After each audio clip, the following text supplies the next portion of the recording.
গত শনিবার লোকে ভাবছিল, এই শনিবার চিত্র আলাদা। দেখতেই তো পাচ্ছেন যারা ওই দিকে থাকছিল তারা নিজেদের ভুল বুঝতে পেরে, সে তো গত বৃহস্পতিবারও দেখেছেন, আজকেও দেখলেন যে ধীরে ধীরে আরও অনেক দেখতে থাকবে। এখন প্রত্যেক দিন দৌড় থামাবো না, এগিয়ে যাচ্ছিল, এখন নয়।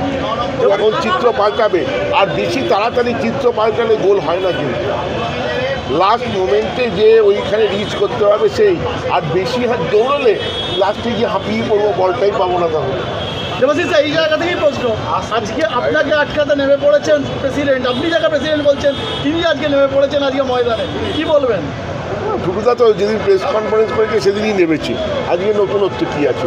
উনি এতদিন কোনো মিটিংয়ে যাননি, এটাই আমার কাছে খুব আশ্চর্যের। আজকে গেছেন, উনি যেদিন প্রেস কনফারেন্স করেছেন ওদিনই এসে নেমে গেছেন, আজকে তো নতুনত্ব। দুয়ারে মোহনবাগান আমরা সেন্টার তৈরি করব। এই যে মেম্বারদের যেতে অসুবিধা হয়, আমাদের মাঠে গিয়ে টিকিট নিতে হয়, সেইটা আমরা বিভিন্ন জায়গায় সেন্টার খুলব, যেখান থেকে মেম্বাররা এসে তাদের কার্ড দেখিয়ে খেলার আগের দিন টিকিট পাবে, এবং সেখানে আমরা মার্চেন্ডাইজিং শপও তৈরি করব।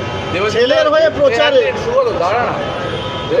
সিঙ্গা বসু একটা জায়গায় বলেছেন যে ওদের যে ইস্তেহারটা সেটা আমাদের জেরক্স কপি করা হয়েছে, আপনি কি মনে করেন সত্যি ওদের কপি? সেটা সাংবাদিকরা যে বাংলা ভাষা জানেন, তারা সবাই শিক্ষিত, তারা দুটো পড়ে দেখে নিন, যে মনে হলে জেরক্স কপি আপনি এসে আমাকে দেখিয়ে দেবেন যে জেরক্স কপি।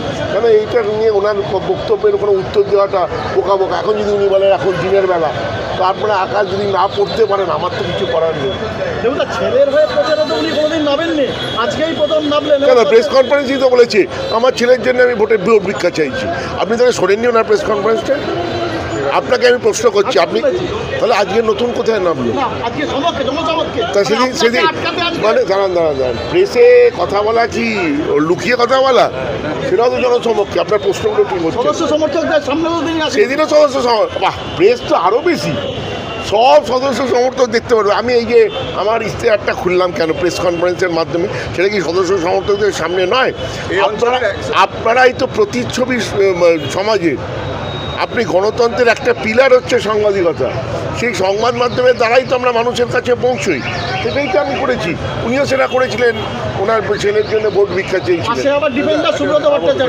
এই অঞ্চলের প্রায় 147 থেকে 48 আপনার মোহনবাগান মেম্বার আছে, আজকে প্রায় দিলাম প্রায় 100%-এর কাছাকাছি উপস্থিত। এই ব্যাপারটা কী বলবো?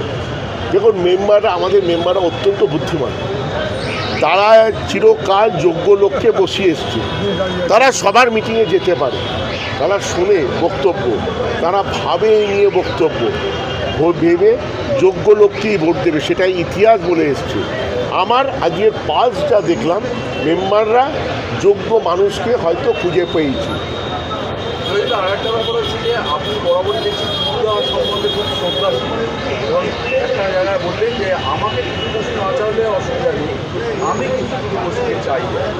তার মানে আপনি যদি জিএস হন তাহলে টিকিট আমার সভাপতি। এটা আমি বারবার বলছি, নতুনত্ব কী আছে? আমার প্রস্তাব থাকবে যে টুটুবাবুকেই আবার সভাপতি করা হবে।